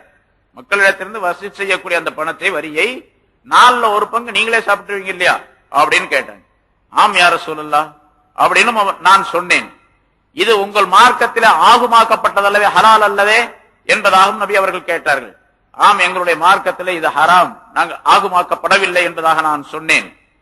பிறகு ரசூலுல்லாஹி ஸல்லல்லாஹு அலைஹி வஸல்லம் அவர்கள் சொன்னார்கள், அப்படியானால் நீ இஸ்லாத்திற்கு வருவதற்கு உனக்கு என்ன தடை இருக்கின்றது என்பதாக கேட்டார்கள். ரசூலுல்லாஹி கேட்டபொழுது நான் சொன்னேன், உங்களை பின்பற்றியவர்கள், உங்களை பின்பற்றக்கூடிய மனிதர்கள் எல்லாம் மிக பலவீனமானவர்களாகத்தானே இருந்து கொண்டிருக்கின்றார்கள், அதாவது வசதியற்றவர்களாகத்தானே இருந்து கொண்டிருக்கின்றார்கள். வசதி படைத்தவர்கள், பணக்காரர்கள் யாரும் உங்களுடைய மார்க்கத்தை பின்பற்றவில்லையே என்பதாக நான் கேட்டேன். அப்பொழுது ரசூலுல்லாஹி ஸல்லல்லாஹு அலைஹி வஸல்லம் அவர்கள் சொன்னார்கள், அதியே, ஹீரா என்ற ஊரை பற்றி உனக்கு தெரியுமா என்பதாக கேட்டார்கள். யமன் நாட்டிலே, பாரசீக நாட்டிலே யமன் பகுதியிலே இருக்கக்கூடிய ஹீரா என்ற ஊர் மிக பிரபலமான ஒரு ஊர், வசதி படைத்த ஒரு நகரம். அது மக்காவிலிருந்து ரொம்ப தூரத்தில் இருக்கின்றது. அந்த ஊரை பற்றி உனக்கு தெரியுமா என்பதாக கேட்டார்கள் ரசூலுல்லாஹி ஸல்லல்லாஹு அலைஹி வஸல்லம் அவர்கள். ஆம், நான் கேள்விப்பட்டிருக்கின்றேனே தவிர அந்த ஊரை பார்த்ததில்லை என்பதாக நான் சொன்னேன். அப்பொழுது ரசூலுல்லாஹி ஸல்லல்லாஹு அலைஹி வஸல்லம் அவர்கள் சொன்னார்கள், இந்த காரியம், அதாவது இஸ்லாம் என்ற இந்த மார்க்கம் விரைவிலேயே அந்த பகுதி முழுவதும் பரவும். இந்த ஹிஜாஸ் என்ற மாகாணம் முழுவதும், அரபு நாடு முழுவதும் இந்த மார்க்கம் பரவி வரும். அப்பொழுது ஒரு பிரயாணம் செய்யக்கூடிய ஒரு வாலிபமான ஒரு பெண் ஹீரா என்ற ஊரில் இருந்து, ஹீரா என்ற அந்த நகரத்திலிருந்து ஹஜ் செய்வதற்காக வேண்டி மக்காவை நோக்கி தன்னந்தனியாக வந்து செல்வாள். அவளை வழியிலே எந்த விதமான இடையூறும் யாரும் செய்ய மாட்டார்கள், எந்த விதமான பயமும் அவளுக்கு இருக்காது. அப்படிப்பட்ட ஒரு சூழ்நிலை இஸ்லாத்தின் மூலமாக ஏற்படும் என்பதாக ரசூலுல்லாஹி ஸல்லல்லாஹு அலைஹி வஸல்லம் என்னிடத்திலே சொன்னார்கள். அதே போன்று வெகு விரைவிலேயே பாரசீக நாட்டுடைய கிஸ்ரா பின் ஹுர்முஸ் என்ற மன்னன் இருக்கின்றாரே, அவருடைய நாடு வெற்றி கொள்ளப்படும். அவருடைய பொக்கிஷங்கள், அவருடைய கருவூலங்கள் அனைத்தும் இஸ்லாத்திற்கு வந்து சேரும், முஸ்லிம்களிடத்திலே வந்து சேரும் என்பதாக ரசூலுல்லாஹி ஸல்லல்லாஹு அலைஹி வஸல்லம் சொல்லிய பொழுது நான் ஆச்சரியப்பட்டு கேட்டேன், கிஸ்ராவா, பாரசீக நாட்டு மன்னரா, அவருடைய பொக்கிஷமா, அவர் நமக்கு அடிமையாவாரா, அதாவது அவருடைய நாடு நமக்கு உள்ளாக்கப்படுமா, முஸ்லிம்களுக்கு வருமா என்றெல்லாம் ஆச்சரியப்பட்டு கேட்டேன். ஆம், நிச்சயமாக அப்படி நடைபெறும் என்பதாக ரசூலுல்லாஹி ஸல்லல்லாஹு அலைஹி வஸல்லம் சொன்னார்கள். மூன்றாவது ஒரு விஷயம் என்னவென்று சொன்னால், முஸ்லிம்கள் எல்லாம் மிகப்பெரிய பொருள் வசதி படைத்தவர்களாக இருப்பார்கள். அந்த நேரத்திலே அவர்கள் தங்களுடைய பொருளை ஏழை எளியவர்களுக்கு கொடுப்பதற்காக வேண்டி மூட்டையாக கட்டிக்கொண்டு பைகளிலே நிரப்பிக்கொண்டு தெருவுக்கு வருவார்கள். கடை தெருக்களிலே வந்து, இதோ இதிலே சதகாவுடைய பொருள் இருக்கின்றது, தர்ம பொருள் இருக்கின்றது, வாங்கிக் கொள்ளுங்கள் என்பதாக மக்களை பார்த்து சொல்லுவார்கள். ஆனால் யாருமே அதனை ஏற்றுக்கொள்ள மாட்டார்கள். ஏனென்றால் எல்லோருமே வசதி படைத்தவர்களாக இருப்பார்கள். அப்படி ஒரு காலம் வரும் என்பதாக சொன்னார். ஹஜ்ரத் அதி இப்னு ஹாத்தம் அவர்கள் கேட்ட ஒரு கேள்விக்கு பதிலாக ரசூலுல்லாஹி ஸல்லல்லாஹு அலைஹி வஸல்லம் இதையெல்லாம் சொல்லி காட்டுகின்றார்கள். உங்க மார்க்கத்துல இணைந்திருக்கக்கூடியவர்கள் ரொம்ப பெரிய ஏழைகள் தாமே என்பதாக கேட்ட பொழுது, ஒரு காலம் வரும், முஸ்லிம்கள் எல்லாம் மிகப்பெரிய வசதி படைத்தவர்களாக இருப்பார்கள், இந்த காசை வாங்குறதுக்கு கூட ஆள் இருக்காது, அப்படிப்பட்ட ஒரு சூழ்நிலை ஏற்படும் என்பதாக சொன்னார்கள். தன்னந்தனியாக ஒரு வாலிப பெண் நெடுந்தொலைவில் இருந்து வந்து மக்காவுக்கு சென்று ஹஜ்ஜை செய்துவிட்டு நிறைவேற்றிவிட்டு போவாள் என்று சொன்னால் அவள் வசதி படைத்தவளாக இருப்பாள் என்பது மட்டுமல்ல, பயமற்றவளாக அவள் செல்லுவாள் என்பதாக பொருள். இதையெல்லாம் ரசூலுல்லாஹி ஸல்லல்லாஹு அலைஹி வஸல்லம் அவர்கள் சொல்லி காட்டினார்கள். அதற்கு பிறகு அவர் இஸ்லாத்தை ஏற்றுக்கொண்டார். ஏற்றுக்கொண்ட நேரத்தில் நடந்த பல நிகழ்ச்சிகள், பல அறிவிப்புகள் என்பதாக சொல்லப்பட்டிருக்கின்றன. ஹஜ்ரத் அதி இப்னு ஹாத்தம் ரலியல்லாஹு தஆலா அவர்கள் சொல்லுகின்றார்கள், ஒரு பெண்மணியை ரசூலுல்லாஹி ஸல்லல்லாஹு அலைஹி வஸல்லம் எப்படி சொன்னார்களோ அதே போன்று ஒரு வாலிப பெண்ணை நான் பார்த்தேன். அதே ஹீரா என்ற நகரில் இருந்து மக்காவுக்கு வந்து பைத்துல்லாவை தவாப் செய்துவிட்டு தன்னந்தனியாகவே தன்னுடைய ஊருக்கு புறப்பட்டு செல்லக்கூடிய காட்சியை நான் என்னுடைய கண்களால் நேரடியாக கண்டேன். ரசூலுல்லாஹி ஸல்லல்லாஹு அலைஹி வஸல்லம் அவர்கள் சொன்ன ஒரு நிகழ்ச்சி நடந்தது. அதே போன்று கிஸ்ரா என்ற பாரசீக மன்னன், கிஸ்ரா பின் ஹுர்முஸ் என்ற அந்த பாரசீக மன்னன், அவனிடத்தில் அந்த நாட்டுடன் போரிடுவதற்காக முஸ்லிம்களுடைய ஒரு படை சென்றது. அந்த படையிலே நானும் ஒருவனாக இருந்தேன். அங்கே வெற்றி கொள்ளப்பட்டது. கிஸ்ராவுடைய அந்த பொக்கிஷங்கள் எல்லாம் மிகப்பெரிய கருவூலங்கள், தங்கம், வைரம், வைடூரியம் போன்ற மிகப்பெரிய கருவூலங்கள் எல்லாம் முஸ்லிம்களுடைய ஆட்சிக்கு உட்பட்டதாக ஆக்கப்பட்டது. அதையும் நான் கண்ணால் கண்டு கொண்டேன். ஆனால் இன்னொரு விஷயம், அது இதுவரைக்கும் எனக்கு தெரியவில்லை.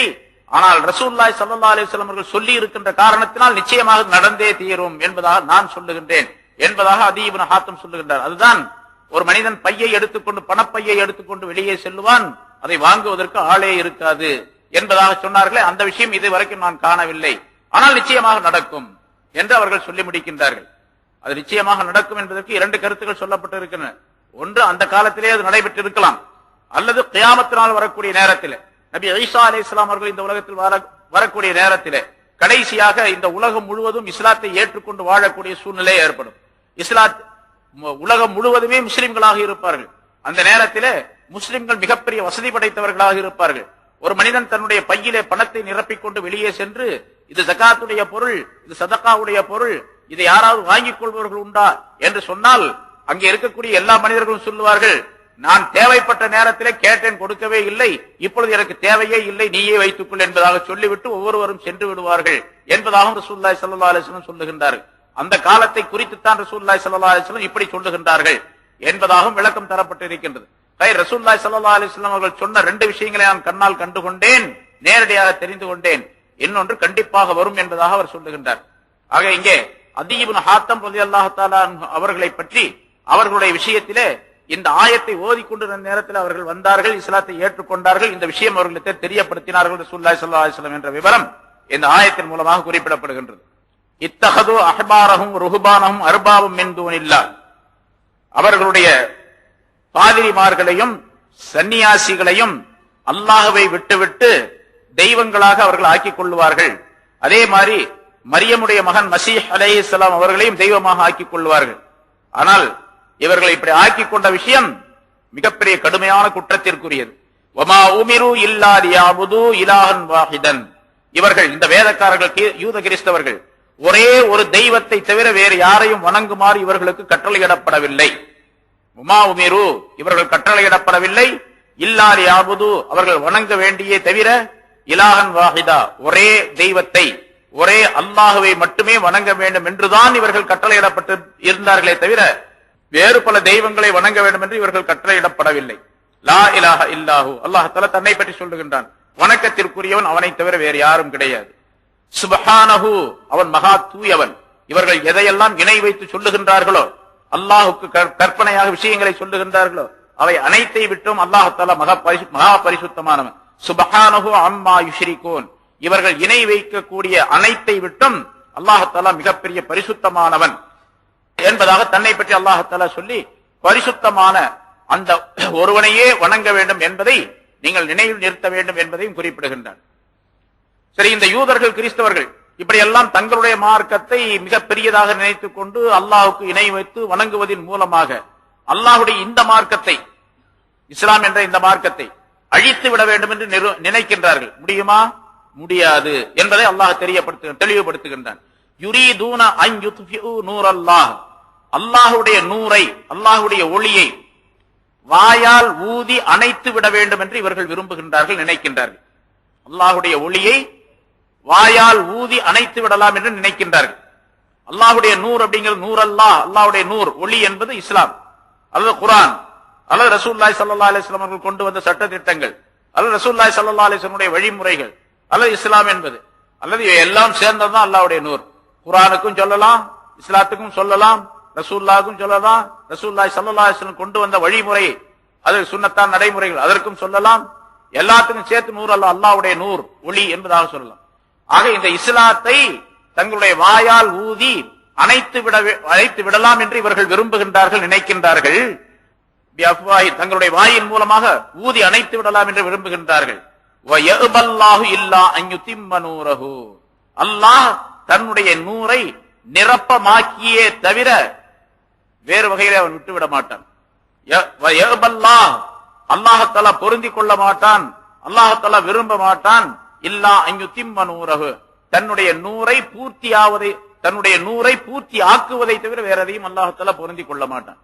வலவ் கரிஹல் காஃபிரூன் காபிர்கள் வெறுத்த போதிலும் சரி, நிராகரிப்பவர்கள் அப்படி அல்லாஹ்வுடைய நூர் வருவதை வெறுக்கின்றார்கள்.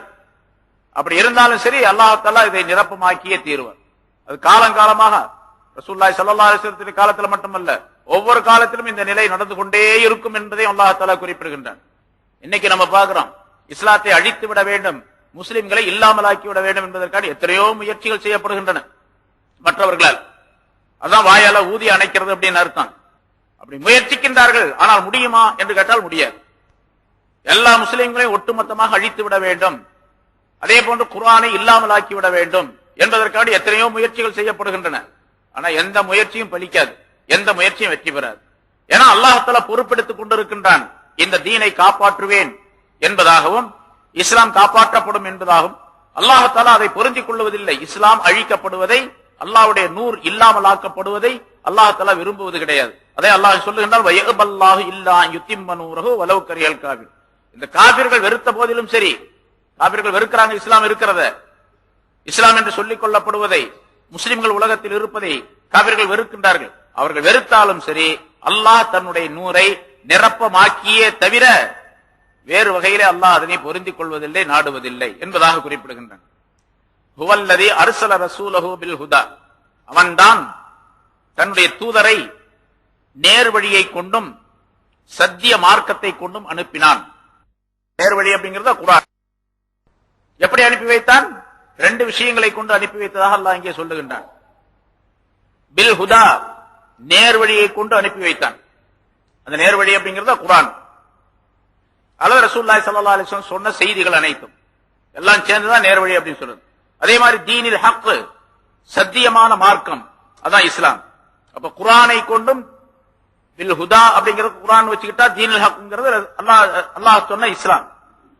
குர்ஆனை கொண்டும் இஸ்லாம் என்ற இந்த மார்க்கத்தை கொண்டும் அல்லாஹ் தன்னுடைய தூதரை அனுப்பி வைத்தான். அவன் தான் அனுப்பி வைத்தான். அல்லாஹ் அனுப்பி வைத்ததின் காரணமாக அது நிச்சயமாக மேலோங்கி செல்லுமே தவிர அதை அணைத்து விட முடியாது, அழித்து விட முடியாது என்பதையும் அல்லாஹ் தெரியப்படுத்துகின்றான். அல்லாஹ் அனுப்பி வைத்திருக்கின்றான் ரசூலை, இந்த மார்க்கத்தை கொடுத்து அனுப்பி வைத்தான், குர்ஆனை கொடுத்து அனுப்பி வைத்தான். இந்த ரெண்டையும் இல்லாமல் ஆக்கிவிட முடியுமா? குர்ஆனையோ இஸ்லாத்தையோ யாராலும்? அல்லாஹ் பொறுப்பெடுத்துக் கொண்டிருக்கான், அல்லாஹ் தான் அனுப்பினா, அதனால வேறு யாராலும் அதனை அழித்து விட முடியாது என்பதையும் அல்லாஹ் தஆலா தெரியப்படுத்துகின்றான். ஏன் அல்லாஹ் தஆலா இந்த அனுப்பினான்? ஹுவல்லதி அர்ஸல ரசூலஹு, அவன் தான் தன்னுடைய தூதரை அனுப்பினான். எதற்காக தெரியுமா? லியுظஹிரஹு அலத்தீனி குல்லி, இந்த தீனை கொண்டு, சத்திய மார்க்கத்தை கொண்டு அனுப்பினான். ஏனென்றால் எல்லா மார்க்கங்களை விட இது மேலோங்குவதற்காக வேண்டி. வலவ் கரிஹல் முஷ்ரிகூன், இணை வைத்து வணங்குபவர்கள் இதை வெறுத்தாலும் சரி, அல்லாஹ் தஆலா இந்த மார்க்கத்தை, தீனுல் இஸ்லாம் என்ற இந்த மார்க்கத்தை எல்லா மார்க்கங்களை விட, உலகத்தில் 2000க்கு மேற்பட்ட மார்க்கங்கள், மதங்கள் இருப்பதாக சொல்லுகின்றார்கள். எத்தனையோ மதங்கள் நம்ம ஒரு சிலதான் நமக்கு தெரியும். நம்முடைய நாட்டிலேயே பார்க்கலாம், அதிகமாக மதங்கள், மார்க்கங்கள் நிறைந்த ஒரு நாடு இந்தியா தான். மற்ற நாடுலாம் 2 மதம் 4 மதம் அப்படி இருக்கும், இல்லாட்டி அது 10 இருக்கும். இங்க நூற்றுக்கணக்கான மதத்தினர்கள் இருக்கின்றார்கள், மார்க்கத்தை சார்ந்த, வழிமுறையை சார்ந்தவர்கள் இருக்கின்றார்கள் இந்தியாவில். ஆக இப்படி உலகம் முழுவதும் பார்க்கும்போது 2000க்கு மேற்பட்ட மார்க்கங்கள், மதங்கள் இருப்பதாக சொல்லுகின்றார்கள். எல்லா மார்க்கங்களை விட இந்த தீனுல் இஸ்லாம் உயரும். லியுظஹிரஹு அலத்தீனி குல்லிஹி, எல்லா தீனை விட, எல்லா மார்க்கத்தை விட இந்த தீனை, இந்த இஸ்லாத்தை அவன் மேலோங்க செய்வதற்காக வேண்டி. ஆனா மேலோங்க செய்யறதுன்னா யாரு விரும்பினாலும் சரி, விரும்பாட்டியும் சரி, அது மேலோங்கித்தான் ஆகும். யாரு விரும்பினாலும் விரும்பாவிட்டாலும். அதை அல்லாஹ் தஆலா எப்படி சொல்றான்? வலவ் கரிஹல் முஷ்ரிகூன், முஷ்ரிக்குகள் அதை வெறுத்தாலும் சரி. தீனுல் இஸ்லாம் மேலே செல்லுவதை முஷ்ரிக்குகள் வெறுப்பார்கள். அப்படி வெறுத்தாலும் சரி அல்லாஹ் தஆலா மேலோங்க செய்வான் என்பதை அல்லாஹ் குறிப்பிடுகின்றான். ஸல்லல்லாஹு அலைஹி வஸல்லம் சொன்னார்கள், சரி, இந்த தீனுல் இஸ்லாம் எல்லா மார்க்கங்களை விட மேலோங்கி உயர்ந்த மார்க்கமாக இருப்பது அப்படிங்கிறது எந்த காலத்துல? ரசூலுல்லாஹி ஸல்லல்லாஹு அலைஹி வஸல்லம் ஆரம்ப காலத்துல அப்படி இருந்துச்சு ஒரு நிலை. இப்ப நம்ம ஒரு கடிதம் படிச்சு காட்டணும், உமர் ரலியல்லாஹு தஆலா அன்ஹு அவர்களுக்கு எழுதிய அந்த கடிதம், அதுல இஸ்லாம் எவ்வளவு உயர்வாக அந்த காலத்துல கருதப்பட்டு இருந்தது அப்படிங்கிறதுக்கு நமக்கு சான்று இருக்கின்றது. ஆனா உலகத்தில் உள்ள எல்லா மதங்களை விட, அது அரபு நாட்டுல அந்த காலத்துல இருந்துச்சு, மற்ற பகுதிகளில் இந்தியா இருந்துச்சு, மற்ற நாடுகள் இருந்துச்சு, சைனா இருந்துச்சு, ஜப்பான் இருந்துச்சு, இந்த நாடுகள்லாம் கொஞ்சம் கொஞ்சம் மக்கள் இருந்தாங்க அந்த காலத்துல. ஆனா எல்லா நாடுகளை விட, எல்லா நாடுகளிலே இருக்கக்கூடிய எல்லா மதங்களை விட இஸ்லாம் உயர்வாக இருக்கின்றது அப்படின்னு அந்த காலத்துல சொல்ல முடியாது. சரி, இது எப்போ வரும் அப்படின்னு கேட்டா, பெரும்பாலான உலமாக்களுடைய முஃபஸ்ஸிரினுடைய கருத்து நபி ஈசா அலைஹிஸ்ஸலாம் அவர்கள் வருகின்ற காலத்திலே, அதான் ஆரம்பத்திலே முதல்ல சொன்னோம். ஈசா அலைஹிஸ்ஸலாம் வருகை தரும் பொழுது அவர்கள் பிரச்சாரம் செய்வார்கள், தஜ்ஜால் வருவான், தஜ்ஜாலை கொல்லுவார்கள், அதற்கு பிறகு இஸ்லாம் மேலோங்கி செல்லும், உலகத்திலே எல்லாரும் இஸ்லாம் ஆகி விடுவார்கள். அப்புறம் கொஞ்சம் கொஞ்சமா ஈசா அலைஹிஸ்ஸலாம் அவர்களுக்கு பின்னால் கொஞ்சம் கொஞ்சமா இஸ்லாத்திலிருந்து எல்லாம் போயிடுவாங்க. போயிட்டு சுத்தமாக ஒரு ஆளும் கூட முஸ்லீம் இருக்க மாட்டார். அந்த நேரத்தில் தான் கியாமத் நாள் வரும். எல்லாரும் முஸ்லிம்கள் ஆயிடுவாங்க, ஒரு ஆளும் கூட காஃபிர் இருக்க மாட்டார், முஷ்ரிக்கள் இருக்க மாட்டான். இணை வைத்து வணங்குதல் என்பதே உலகத்தில் இருக்காது. அப்படிப்பட்ட ஒரு சூழ்நிலை. அதற்கு பிறகு கொஞ்சம் கொஞ்சமாக மாறி மாறி மாறி என்ன ஆகும்? ஒரு ஆளும் கூட முஸ்லீம் இருக்க மாட்டான். அல்லாஹ் சொல்லக்கூடிய ஆளே ஒரு ஆள் கூட இருக்க மாட்டான். ரசூலுல்லாஹி ஸல்லல்லாஹு அலைஹி வஸல்லம் சொன்னார்கள், அல்லாஹ் என்று சொல்லக்கூடிய, அல்லாஹ் அல்லாஹ் என்று சொல்லக்கூடிய ஒரு மனிதன் இல்ல இருக்கும் வரைக்கும் இந்த உலகம் அழியாது. அல்லாஹ் சொல்லக்கூடிய ஒரு மனிதன் இருக்கும் வரைக்கும் இந்த உலகம் அழியாது. அப்போ உலகம் அழிகிறது அப்படின்னு சொன்னா சொல்றான், அந்த நேரத்துல யார் இருப்பா? யாருமே இருக்க மாட்டாங்க. அல்லாஹ் சொல்லக்கூடிய ஆளே முஸ்லிம்களே இருக்க மாட்டாங்க அப்படின்னு. அதாவது தமீமுத்தாரி ரலியல்லாஹு தஆலா என்ற ஒரு சஹாபி அறிவிக்கின்றார்கள், சமியத் ரசூலுல்லாஹி ஸல்லல்லாஹு அலைஹி வஸல்லம் யகூல், ஸல்லல்லாஹு அலைஹி வஸல்லம் அவர்கள் சொல்ல நான் கேட்டேன், ல யபுலுகன்ன ஹாதல் அம்ர மா பலகல் லைலு வன்னஹார், ல யபுலுகன்ன ஹாதல் அம்ரு மா பலகல் லைலு வன்னஹார். இரவும் பகலும் எங்கெல்லாம் இருக்கின்றதோ, இரவும் பகலும் இந்த உலகத்தில், இந்த பூமியில எங்கெல்லாம் இருக்கின்றதோ, இரவும் பகலும் எங்க இருக்கு? எல்லா இடத்திலும் இருக்கு. இரவு பகல் இல்லாத இடமே கிடையாது. இரவும் பகலும் எங்கெல்லாம் இருக்கின்றதோ அங்கெல்லாம் இந்த மார்க்கம் போய் சேரும். வலா யத்ருக்குல்லாஹு பைத்த மதரின் வலா வபரின் இல்லா அத்கலஹு ஹாதா தீன். ஒரு கல்லினால் கட்டப்பட்ட வீடோ அல்லது கூடாரமாக இருக்கக்கூடிய ஒரு பகுதியோ எதுவாக இருந்தாலும் சரி, அதற்குள்ளே இந்த தீன் நுழையாமல் இருக்காது. இந்த மார்க்கம் போய் கண்டிப்பாக சேரும். யுஇஸ் அஸீஸன், ஒன்று ரொம்ப கண்ணியமான முறையில் அல்லாஹ் தஆலா அதை கொண்டு போய் உள்ள சேர்ப்பான். அதாவது அதை ஏற்றுக்கொண்டார்கள் என்று சொன்னால் அவர் கண்ணியமாக வாழ்வார்கள். அவ யுதில்லு தலீலன், அல்லது கேவலப்பட்ட நிலையிலே அல்லாஹ் தஆலா அந்த மனிதனை கேவலப்படுத்துவான். கேவலமாக இருக்கும் நிலைமையிலே அந்த வீட்டுக்குள்ளே அது போய் சேரும். அதாவது இஸ்லாம் என்ற இந்த மார்க்கத்தை ஏற்றுக்கொள்ளாத நேரத்தில் அப்பொழுதும் அந்த வீட்டுக்குள்ள இஸ்லாம் போகும். ஆனா இஸ்லாத்தை ஏற்றுக்கொள்ளாததின் காரணமாக அந்த வீட்டுடையவர்கள் கேவலமாக்கப்படுவார்கள் என்பதாக ரசூலுல்லாஹி ஸல்லல்லாஹு அலைஹி வஸல்லம் சொன்னதாக அறிவிக்கின்றார்கள். அதாவது தமீமுத்தாரி இதை அறிவிக்கக்கூடிய அந்த சஹாபி சொல்லுகின்றார், இந்த விஷயத்தை நான் என்னுடைய குடும்பத்தாரிடத்திலேயே நான் பார்த்தேன். யாரெல்லாம் இந்த இஸ்லாத்தை ஏற்றுக்கொண்டார்களோ என்னுடைய குடும்பத்தாரிலே, என்னுடைய குடும்பத்திலே அவர்கள் எல்லாம் மிகச் சிறப்பானவர்களாகவும் நலம் மிக்கவர்களாகவும் வாழ்ந்தார்கள். கண்ணியத்தோடும் சிறப்போடும் இருந்தார்கள். யாரெல்லாம் இந்த தீனை ஏற்றுக்கொள்ளவில்லை என்னுடைய குடும்பத்திலே அவர்கள் எல்லாம் இழிவுபட்டவர்களாக, கேவலமானவர்களாக, வரி செலுத்தக்கூடியவர்களாக இருந்தார்கள் என்பதாக தமீமுத்தாரி ரலியல்லாஹு தஆலா அன்ஹு அவர்கள் தங்களுடைய நிலையை சொல்லி காட்டுகின்றார்கள். ஆக எப்படியும் அல்லாஹ் தஆலா கண்டிப்பாக இந்த மார்க்கத்தை உயர்த்தியே தீருவான் என்பதாக குறிப்பிடுகின்றார். யா அய்யுஹல்லதீன ஆமனூ இன்ன கஸீரம் மினல் அஹ்பாரி வர் ருஹ்பானி லயக்குலூன அம்வாலன் நாஸி பில் பாத்தில் வயசுத்தூன அன் ஸபீலில்லாஹ். ஈமான் கொண்டவர்களே, இந்த பாதிரிமார்களும் இந்த சன்னியாசிகளும் துறவரம் பூண்டவர்களும் மக்களுடைய பொருள்களை தவறான முறையிலே சாப்பிட்டுக் கொண்டிருக்கின்றார்கள். வேதக்காரர்கள் அவர்களை பற்றி இன்னொரு இழிவான ஒரு விஷயத்தையும் அல்லாஹ் தஆலா சொல்லி காட்டுகின்றார். வேதக்காரர்களிலே அஹ்பார் ருஹ்பான் முதல்ல சொன்னோம், படித்த அறிந்த மக்கள், அறிஞர்கள், அதே போன்று துறவரம் பூண்டவர்கள், இவர்கள் எல்லாம் மக்களுடைய பொருள்களை தவறான முறையிலே சாப்பிட்டுக் கொண்டிருக்கின்றார்கள். வயசுத்தூன அன் ஸபீலில்லாஹ், அல்லாஹ்வுடைய பாதையை விட்டு மக்களை அவர்கள் தடுத்துக் கொண்டிருக்கின்றார்கள் என்பதாகவும் அல்லாஹ் தஆலா அவர்களை பற்றி மற்றொரு செய்தியை சொல்லி காட்டுகின்றான். அந்த வேதக்காரர்கள்ல யார் அறிஞர்களாக இருக்கின்றார்களோ அவர்கள், சன்னியாசிகளாக இருக்கின்றார்களோ அவர்கள் மக்களுடைய பொருள்களை எல்லாம் தவறாக பயன்படுத்திக் கொண்டிருக்கின்றார்கள், சாப்பிட்டுக் கொண்டிருக்கின்றார்கள் என்று சொன்னால் லஞ்சம் வாங்கி சாப்பிடுகின்றார்கள். அல்லது தவறான முறையில சட்டங்களை சொல்லி, மார்க்கத்தில் அதாவது தௌராத் வேதத்திலே எந்த சட்டம் சொல்லப்பட்டு இருக்கின்றதோ அதை ஆளுக்கு தகுந்த மாதிரி சொல்லி, வசதி படைத்தவர்களுக்கு ஒரு சட்டம் சொல்லுவது, வசதி இல்லாதவர்களுக்கு ஒரு சட்டம் சொல்லுவது, கொஞ்சம் வலியவனாக இருந்தால் அவனுக்கு ஒரு சட்டம் சொல்லுவது, எளியவனாக இருந்தால் அவனுக்கு ஒரு சட்டம் சொல்லுவது, இப்படி எல்லாம் சட்டங்களை மாற்றி மாற்றி சொல்லி தங்களுக்கு சாதகமாக பொருளை அவர்களிடத்திலிருந்து வாங்கிக் கொள்ளுகிறார்கள். சூரத்துல் பக்ரா, ஆல இம்ரான் என்ற இந்த மாதிரி ஆயத்துகளுக்கு விளக்கம் சொல்லப்பட்டது. அப்ப மக்களிடத்திலிருந்து லஞ்சமாகவோ அல்லது வேறு விதத்திலோ பொருளை பெற்றுக்கொண்டு இவர்கள் தங்களுடைய வாழ்க்கையை கழிக்கின்றார்கள். அத்தோடு மட்டுமல்லாமல் நேர்வழி அல்லாஹ்வுடைய வழி எது இருக்கின்றதோ அதை விட்டு மக்களை தடுக்கின்றார்கள். இந்த வழிக்கு போகாதே என்றும் சொல்லுகின்றார்கள். ஆக ரெண்டு விதமான மிகப்பெரிய குற்றத்தை செய்து கொண்டிருக்கின்றார்கள் என்பதை அல்லாஹ் குறிப்பிடுகின்றார். இதை அல்லாஹ் இங்கே சொல்லும் பொழுது அவர்கள் இப்படி செய்கின்றார்கள் என்பதை யாரை பார்த்து சொல்லுகின்றான்? யா அய்யுஹல்லதீன ஆமனூ, ஈமான் கொண்டவர்களே என்று நம்மை பார்த்து கூப்பிட்டு அல்லாஹ் இப்படி இவர்கள் செய்கின்றார்கள் என்பதாக அல்லாஹ் தஆலா சொல்லி காட்டுகின்றான். அப்படின்னா மூமினாக இருக்கக்கூடியவர்கள் அவர்கள் செய்யக்கூடிய அந்த தப்பான காரியத்தை செய்யக்கூடாது என்பதையும் நமக்கு அறிவுறுத்துகின்றார். லஞ்சம் வாங்குவதோ, மக்களிடத்திலிருந்து அல்லாஹ்வுடைய சட்டங்களை திரித்து கூறி அவர்களிடத்திலிருந்து பணம் பெறுவதோ, வசதியை ஏற்படுத்திக் கொள்ளுவதோ, அல்லது வேறு விதமான காரியங்களுக்காக வேண்டி பணத்தை பெற்றுக் கொண்டு தவறான வழியில மக்களை செலுத்துவதோ, மக்களை நேர் வழியை விட்டு தடுக்கக்கூடிய காரியங்களை செய்வதோ, அதை நீங்கள் செய்துவிடக் கூடாது என்பதை எச்சரிப்பதற்காக அல்லாஹ் தஆலா ஈமான் கொண்டவர்களே என்று கூப்பிட்டு சொல்லுகின்றான்.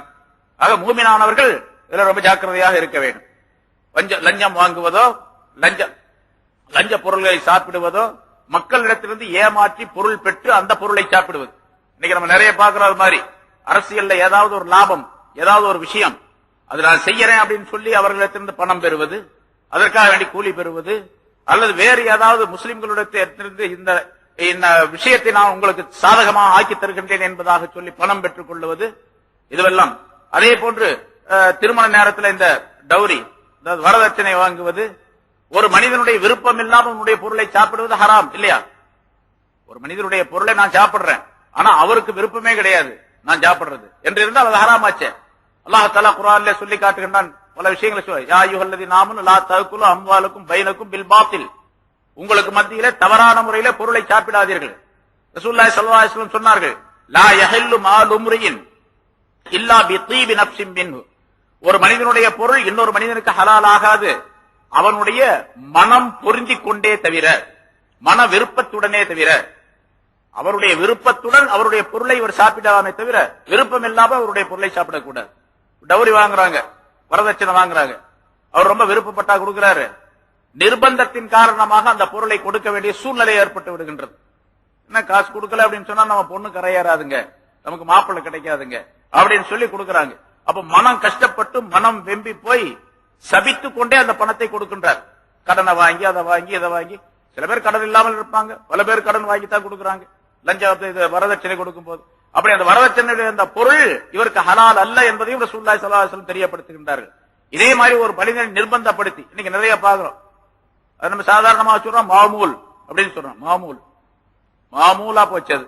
மாமூல் வாங்குறது, அதாவது லஞ்சம் வாங்குறது வழக்கமா. மாமூல் அப்படின்னு சொன்னா வழக்கமாக செய்யப்படக்கூடிய ஒரு விஷயம். அது ஷேகுமார்கள் சொல்லுவார்கள், காலையில ஒரு 1000 திக்ர் இப்படி செய்யுங்க, மாலையில ஒரு 1000 திக்ர் செய்யுங்க. இதுக்கு பேர் மாமூலாத் அப்படின்னு சொல்லுவாங்க. காலையில மாலையில செய்யக்கூடிய திக்ருக்கு பேர் மாமூலாத்னு சொல்லுவாங்க. இவர் லஞ்சம் வாங்குறதுக்கு பேர் மாமூல்னு வச்சுக்கிட்டாங்க. மாமூலா செய்யப்படுது, வழக்கமாக செய்யப்படக்கூடிய விஷயம். அது இதெல்லாம் ஹலால் இல்லை என்பதை ரசூலுல்லாஹி ஸல்லல்லாஹு அலைஹி வஸல்லம் தெரியப்படுது. அல்லாஹ் தஆலா இந்த ஆயத்திலே தெரியப்படுத்துகின்றான். மக்களுடைய பொருளை தவறான முறையிலே பெற்று சாப்பிடுவது இருக்கின்றதே அது கூடாது. அதை அவர்கள் செய்து கொண்டிருந்தார்கள், யூதர்கள், கிறிஸ்தவர்கள், அந்த வேதக்காரர்கள் என்பதை சொல்லி அத்தோடு அவர்கள் அல்லாஹ்வுடைய வழியை விட்டு மக்களை தடுத்துக் கொண்டும் இருந்தார்கள். அதனால மிகப்பெரிய குற்றத்திற்குரியவர்களாக அவர்கள் இருக்கின்றார்கள் என்பதை அல்லாஹ் குறிப்பிடுகின்றார். ஆக யூத கிறிஸ்தவர்கள் இந்த மாதிரி உள்ள காரியங்களை செய்ததின் காரணமாக மூமின்களுக்கு அந்த விஷயத்தை அல்லாஹ் தஆலா சொல்லி காட்டி மூமினானவர்கள் அதுபோன்று நடந்து கொள்ளக்கூடாது என்று எச்சரிக்கை செய்யக்கூடிய முகமாக அல்லாஹ் தஆலா இங்கே குறிப்பிடுகின்றான். படிப்பினை பெற்று வாழக்கூடியவர்களாக இருக்க வேண்டும். வல்லதீன யக்னிசூன الذهب والفضة ولا ينفقونها في سبيل الله فبشرهم بعذاب أليم يوم يحمى عليها في نار جهنم فتكوى بها جباههم وجنوبهم وظهورهم هذا ما كنزتم لأنفسكم فذوقوا ما كنتم تكنزون إن عدة الشهور عند الله 12 شهرا في كتاب الله يوم خلق السماوات والأرض منها 4 حرم ذلك الدين القيم فلا تظلموا فيهن أنفسكم وقاتلوا المشركين كافة كما يقاتلونكم كافة وَاعْلَمُوا أَنَّ اللَّهَ مَعَ الْمُتَّقِينَ صدق الله العظيم. கண்ணியத்திற்குரிய பெரியவர்களே, சகோதரர்களே, அல்லாஹ் தஆலாவுடைய கிருபையால் 637வது வாரமாக தப்சீருடைய இந்த தொடர் பயான் இப்பொழுது ஆரம்பிக்கப்படுகிறது. வல்லதீன யக்னிசூன الذهب والفضة, சில மனிதர்கள் தங்கத்தையும் வெள்ளியையும் சேமித்து வைத்திருப்பவர்கள். வலா யுன்ஃபிகூனஹா ஃபீ சபீலில்லாஹ், அவற்றை அல்லாஹ்வுடைய பாதையிலே செலவு செய்யாமல் சேமித்து வைத்திருப்பவர்கள். ஃபபஷ்ஷிர்ஹும் பிஅதாபின் அலீம், அவர்களுக்கு நோவினை தரும் வேதனை உண்டு என்பதாக நபியே அவர்களுக்கு நற்செய்தி சொல்லி விடுவீராக. சேமித்து வைக்கப்பட்ட அந்த பொருள் மூலமாக எப்படி அவர்களுக்கு தண்டனை வழங்கப்படும் என்பதை அல்லாஹ் குறிப்பிடுகின்றான். யௌம யுஹ்மா அலைஹா ஃபீ நாரி ஜஹன்னம், நரகத்தின் நெருப்பிலே அந்த பொருள்கள் எல்லாம் பழுக்க காய்ச்சப்பட்டு ஃபதுக்வா பிஹா ஜிபாஹுஹும் வ ஜுனூபுஹும் வ லுஹூருஹும், அவர்களுடைய நெற்றிகளிலும் அவருடைய விலாப்புறங்களிலும் அவர்களுடைய முதுகுகளிலும் சூடு போடப்படும். அவற்றின் மூலமாக சூடு போடப்படக்கூடிய அந்த நேரத்தில் அந்த தண்டனையை கொடுக்கக்கூடிய மலக்குகள் அவர்களை பார்த்து சொல்லுவார்கள், ஹாதா மா கனஸ்தும் லிஅன்ஃபுசிகும், இதுதான் நீங்கள் உங்களுக்காக உலகத்தில் சேமித்து வைத்த செல்வங்கள். ஃபஸூகு மா குன்தும் தக்னிசூன், நீங்கள் சேமித்து வைத்திருந்த அந்த செல்வங்களுடைய சுவையை சுவைத்து பாருங்கள் என்பதாக சொல்லிக்கொண்டே அவர்கள் வேதனை செய்வார்கள். அந்த பொருள்கள் மூலமாக அவர்கள் சூடிடப்படுவார்கள் என்பதாக அல்லாஹ் தஆலா குறிப்பிடுகின்றார். இந்த ஆயத்து பொருள்களை சேமித்து வைத்து அதனை அல்லாஹ்வுடைய பாதையிலே செலவு செய்யாமல், அல்லாஹ் எப்படி சொன்னானோ அப்படி செலவு செய்யாமல் இருக்கக்கூடியவர்களுக்குரிய தண்டனை. இது காபிர்களுக்குரியது. பொதுவாக இது முன்னால வேதக்காரர்கள் யூத கிறிஸ்தவர்களை பற்றி சொல்லப்பட்டது, அவர்களுக்கும் சரி. ஆனால் பொதுவாக அல்லாஹ் தஆலா சொல்லி இருப்பதின் காரணமாக இஸ்லாத்தை ஏற்றுக்கொண்டிருக்கக்கூடிய முஸ்லிம்கள், மூமின்கள் இந்த ஆயத்தை நன்றாக சிந்திக்க வேண்டும். இந்த ஆயத்து என்ன சொல்லுகின்றதோ அதன்படி தங்களுடைய வாழ்க்கையை அமைத்துக் கொள்ள வேண்டும் என்பதையும் அல்லாஹ் தஆலா இதன் மூலமாக குறிப்பிடுகின்றான்.